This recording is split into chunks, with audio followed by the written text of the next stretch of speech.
নমস্কার আমার সৎসঙ্গী গুরু ভাই বোনেরা, আমার দর্শক বৃন্দ, শ্রোতাবৃন্দ। আমি আজকে আপনাদের সামনে এসেছি। আমাকে কদিন ধরে আমার কয়েকজন গুরু ভাই আমাকে ঠাকুর সম্পর্কে কয়েকটা প্রশ্ন করছিল। সেখানে তারা বারবার আমার কাছে জানতে চেয়েছে যে শ্রী ঠাকুর অনুকূলচন্দ্র কে এবং তিনি কেমন মানুষ। আমি তখন ভাবলাম যে আমার যে গুরু ভাই বোনেরা আমার কাছ থেকে জানতে চেয়ে তারা নব্য দীক্ষিত, তারা ঠাকুর সম্পর্কে খুবই সামান্যতম যতটুকু ঋত্বিকের মুখে শুনেছেন এবং সৎসঙ্গের মধ্যে দিয়ে যতটুকু জেনেছে সামান্য।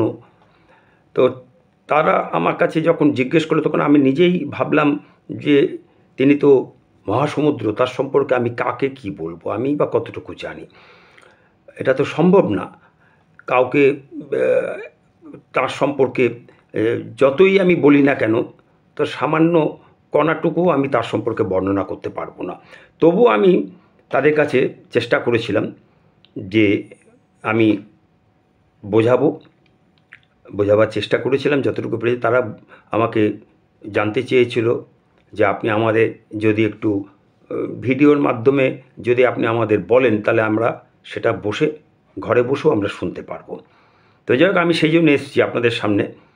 তাদের অনুরোধ এবং আমার সৎসঙ্গী গুরু ভাই এবং দর্শকবৃন্দ, শ্রোতাবৃন্দ নানা রকম কৌতূহল থাকতেই পারে তাদের সকলের কাছে।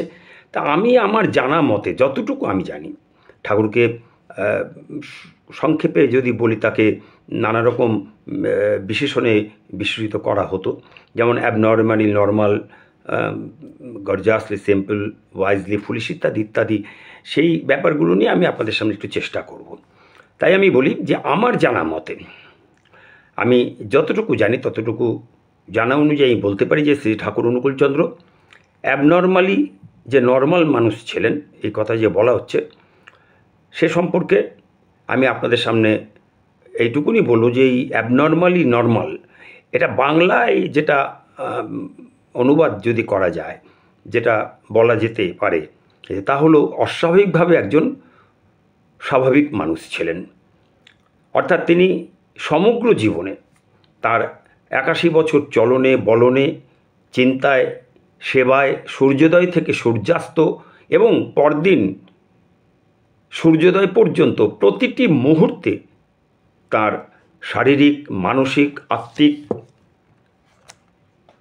ও আধ্যাত্মিক অবস্থান এতটাই স্বাভাবিক ছিল যে সব কিছুই অটোমেটিক্যালি জেনারেটেড, অর্থাৎ জন্ম থেকে দেহ ত্যাগ করা পর্যন্ত সব কিছুই শত উৎসারিত ছিল তার সমগ্র জীবনে।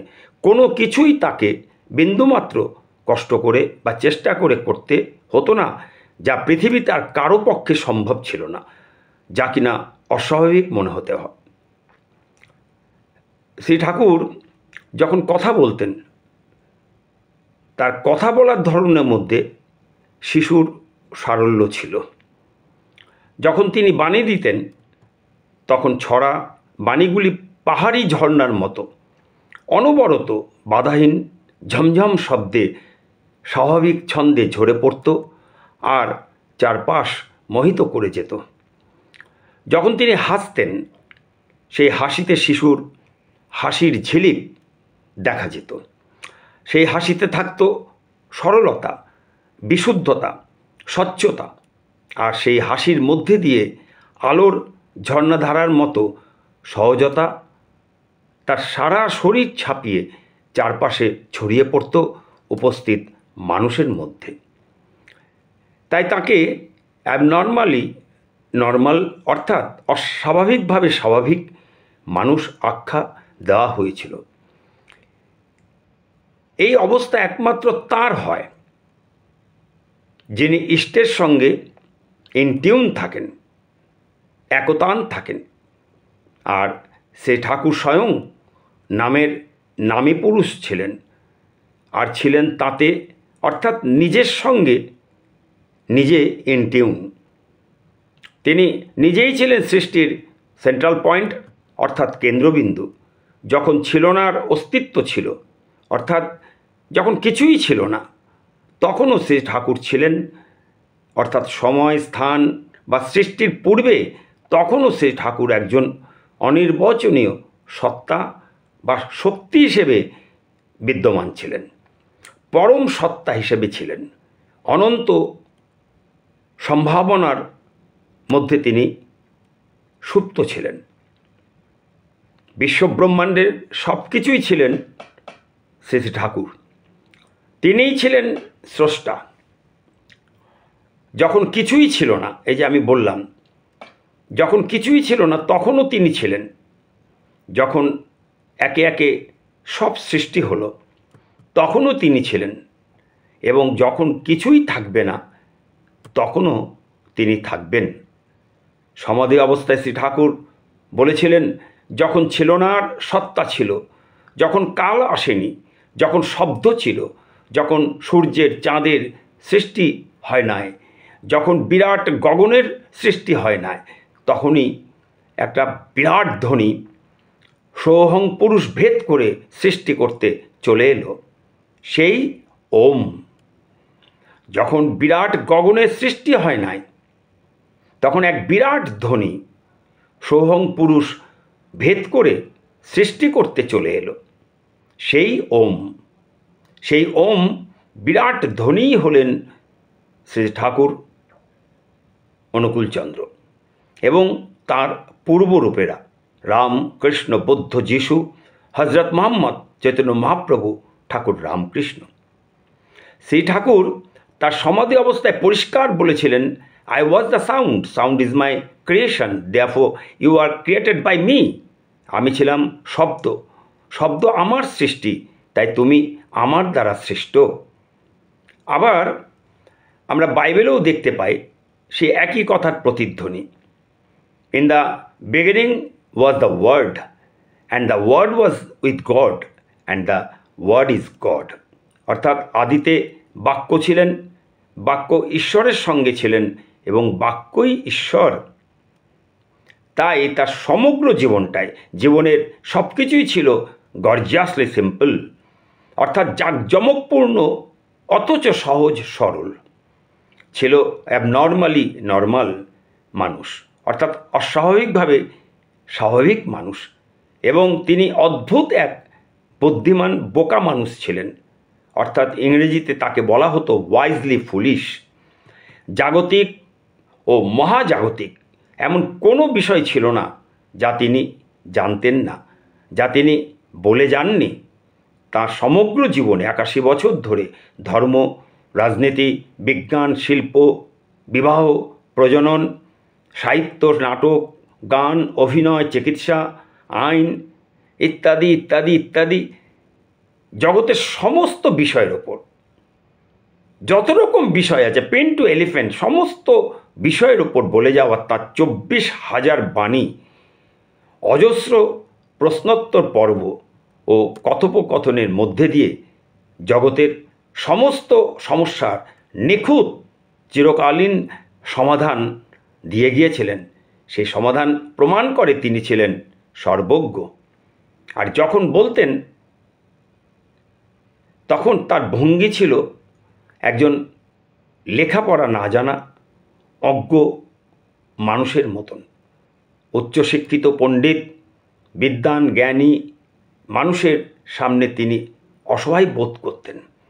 আলাপ আলোচনার সময় বিশিষ্ট জ্ঞানী, পণ্ডিত, বিদ্বান, বুদ্ধিমান, শিক্ষিত মানুষদের সামনে বিনয়ের সঙ্গে বলতেন, আমি মুখ্য মানুষ, লেখাপড়া আমি শিখিনি, পুঁথিগত বিদ্যা আমার নেই, আপনারা জ্ঞানী মানুষ, পণ্ডিত মানুষ, আমি কি বলেছি কিছুই আমি জানি না, আপনারা কিছু মনে করবেন না। তারপর বিশিষ্ট জ্ঞানী, পণ্ডিত, বিদ্বান, বুদ্ধিমান, শিক্ষিত সেই ব্যক্তিরা যখন চলে যেত, সেই চলে যাবার পর ঠাকুর উপস্থিত কেষ্টদা ও অন্যান্য বিশিষ্ট যারা ভক্ত তার সামনে সেই সময় বসে থাকতেন, তার কথোপকথন শুনতেন। সেই বিশিষ্ট ভক্তদের বারবার ঠাকুর জিজ্ঞেস করতেন তিনি কিছু ভুল বলেছেন কিনা। তাদের সামনে যখন তিনি কথা বলছিলেন তখন তিনি কিছু ভুল বলেছেন কিনা, অতিথিরা যাওয়ার সময় কোনো ভুল ধারণা নিয়ে গেল কিনা। সেই সময় ঠাকুরকে একেবারে অসহায় শিশুর মতো লাগতো। তাই তাকে অ্যাবনর্মালি নর্মাল মানুষ বলা ছাড়াও গর্জাসলি সিম্পল, ওয়াইজলি ফুলিশ বলা হতো। তো আমার এত দিনের উপলব্ধি আমি আপনাদের জানালাম। আমার সৎসঙ্গী গুরু ভাই বোনদের কাছে আমি সংক্ষেপে তুলে ধরলাম। আমার যারা পাঠক, যারা আমার শ্রোতা, যারা আমার ভিডিও দেখেন, তাদের কাছে আমি ঠাকুর সম্পর্কে, ঠাকুর কে এবং কেমন মানুষ সে সম্পর্কে আমি সামান্য কিছু একটু আপনাদের সামনে তুলে ধরার চেষ্টা করলাম। এটা আমার একান্ত নিজস্ব উপলব্ধি, আমি এটা কারোর উপর চাপিয়ে দিতে চাই না, কিন্তু আমি উপলব্ধি আপনাদের সঙ্গে আমি শেয়ার করলাম। আজকের মতো এখানেই আমি বিদায় নিচ্ছি। আমি আবার পরবর্তী ভিডিওতে আপনাদের কাছে আসব। আপনাদের কাছে আমার বিশেষ অনুরোধ, আমি যে উদ্দেশ্য নিয়ে আপনাদের সামনে আসি, প্রতিবার আসি, আপনাদের কাছে আমি সাহায্য সহযোগিতা আমি প্রার্থনা করি। আপনারা যদি সাহায্য করেন, আপনারা যদি সহযোগিতা করেন, তাহলে আমি এই ঠাকুরের যে মেসেজ আমি যতটুকু বুঝেছি, তার কথা আমার একটাও কথা না, তার কথা আমি যতটুকু বুঝেছি, যতটুকু আমি জেনেছি, আমি ততটুকু আপনাদের সামনে তুলে ধরার চেষ্টা করছি। এবং আপনাদের সহযোগিতা পেলে, আপনাদের সাহায্য পেলে, সাহায্যের হাত যদি আপনারা বাড়িয়ে দেন, তাহলে আমি ঠাকুরের এই যা কিছু যত তিনি বলে গেছেন চেষ্টা করব সেখান থেকে কিছু কিছু আমি আপনাদের সামনে তুলে ধরার জন্য, আপনাদের কাছে পৌঁছে দেওয়ার জন্য। আর এর জন্য সম্পূর্ণ কৃতিত্ব সম্পূর্ণ আপনাদের প্রাপ্য। আমি আপনাদের কাছে চিরঋণী থাকব যদি আপনারা আমাকে এগিয়ে যেতে সাহায্য করেন। জয় গুরু, নমস্কার।